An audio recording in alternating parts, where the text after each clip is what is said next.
আটাইকে নমস্কাৰ আৰু সকলোকে আদৰণি জনাইছো to the very first video of the channel 10 minutes literature with myself, your friend Rishikesh.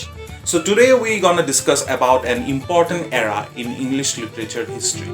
As you all know that in order to understand a certain piece of literature, we have to go back to its historical time period, where we need to witness all the social events and social incidents that took place and how it influenced the writers and poets of that period.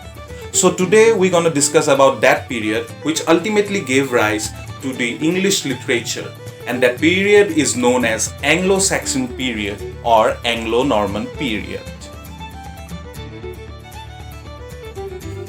So what exactly happened in that period?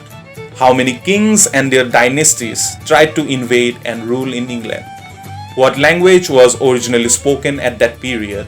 And most importantly, how literature evolved in that period. So we're going to discuss all these topics in next 10 minutes. So let's not waste more time and just let's get it started. Before starting this video, I want you all to subscribe my channel and hit the bell icon. So whenever I am coming up with some new topics, you will get the instant update.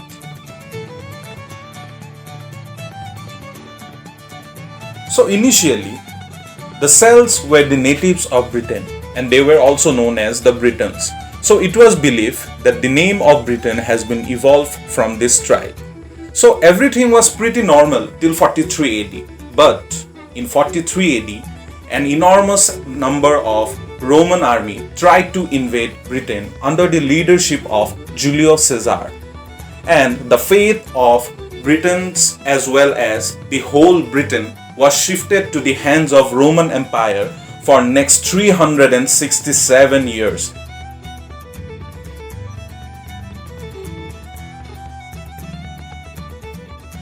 Now, the arrival of the Romans helped the Celts in a way, since Britain was under constant attack by a Scottish tribe known as the Pikes. These Pikes were very much barbaric, but now it was not possible for them to attack in Britain again in the presence of this mighty Roman Empire. So there were two distinctive things that these Romans brought in Britain, namely number one, Christianity, and number two, Latin language.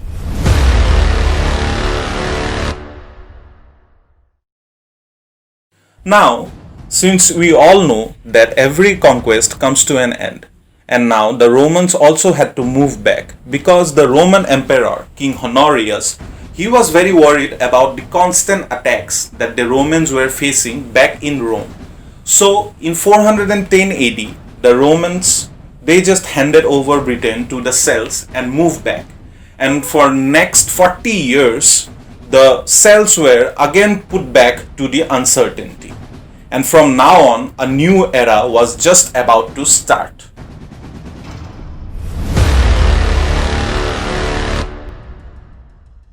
Multiple attacks were conspired by these Picts, and the Celts finally decided to take help from three tribes who originally belonged from Scandinavia, northern Germany, and Denmark.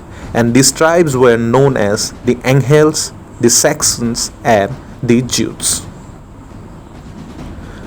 Now, the arrival of these three tribes were clearly mentioned in a book called The Ecclesiastical History of English People, written by a writer named as Bede.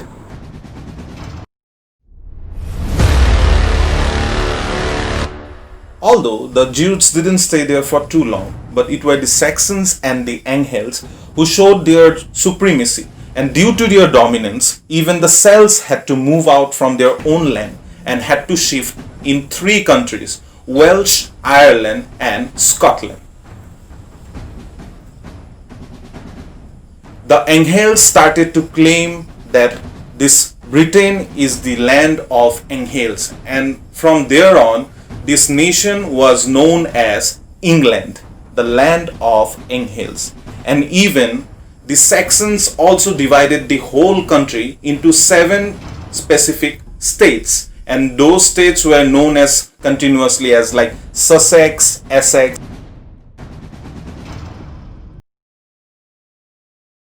Now, if we talk about the literature that was created in that period, then we can see the evolution of Old English language, which was originated from northern Germany. Also, in this period, the Bible was translated from Latin into English. And most of the literature used to circulate orally, and that is why many of the writers are still unknown today. One of those type of writings were Beowulf, which was 3,182 lines long. Now Beowulf was considered to be one of the epic in the history of English literature. The importance that Bhagavad Gita and Ramayana or Mahabharata used to carry in Hindu people's life, that type of same importance Beowulf used to carry into the lives of those British people. Now, the most renowned writers and poets of this period or this period gave rise were Caedmon, Cynewulf, Bede, and King Alfred the Great. Again, this whole period was identified by mainly 4 manuscripts, which were known as number 1, Exeter Book, which is also known as 10th Century Codex. Number 2, Junius Manuscript, which is also known as Caedmon's Bible. Number 3, Vercelli Book, which is very much famous for its poetry and prose. And lastly, Noel Codex, which is also known as Beowulf's Codex. Since the issue of religious atrocity and territorial war was very much intense in that period, so we can also observe this kind of literature has been evolved from that kind of social or historical events. So there are 7 type of literature that we can see in Anglo-Saxon period. Number 1, heroic poems. Number 2, religious poems.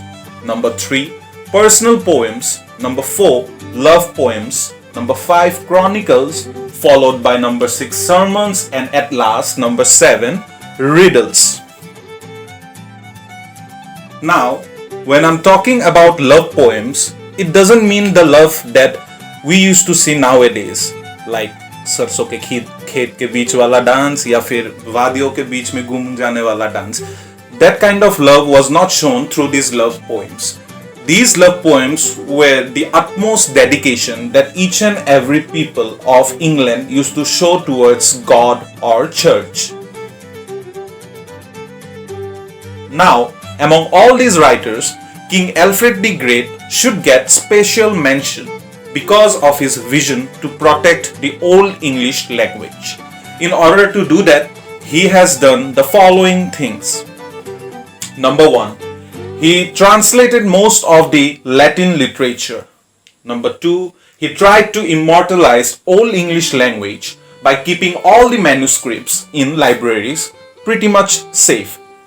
Number 3, he tried to include Old English language in schools, and somehow with the course of time he succeeded to do that. So following are the names of those famous books and poems which gave identity to this whole period, and these books and poems are still read and discussed by the scholars today.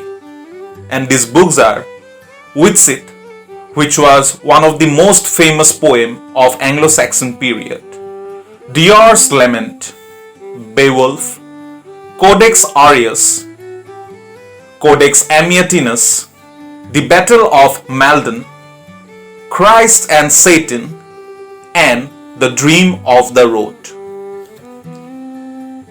The reason why I have mentioned all these books, because these names are very much important for all the BA students who are appearing for their exams, and these kind of names can come in your multiple choice questions. So just write it down. Till 1066 AD, England was flourishing through its literary creations, despite the fact that throughout these years the Vikings were keep on raiding England, and it was first started in 793 AD. Now, who were the Vikings? Vikings were the tribe or group of pirates who used to loot any country and take all its valuable things. They doesn't used to settle in any place, so their attack is only for the purpose of gaining all the valuable things. Angles and Saxons, they were very much powerful to tackle them. But the real problem occurred in 1066 AD. In 1066 AD, 7,000 Norman army in their 700 ship came and tried to invade England under the leadership of King Williams. Now at that time, the King of England was King Harold Good-Wilson, and between King Harold Good-Wilson and King Williams, a famous battle was fought which is known as Battle of Hastings. So in this battle, King Williams conquered the whole England, and from there on, King William is known as William the Conqueror.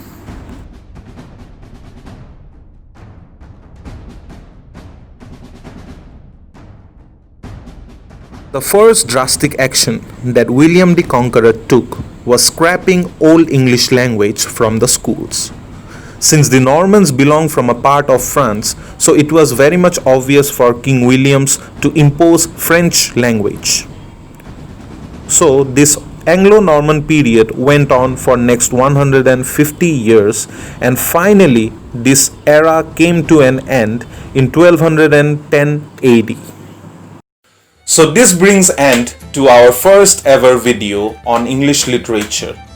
I hope you liked this video and you could gather all the informations that you needed from this video about the Anglo-Saxon or Anglo-Norman period.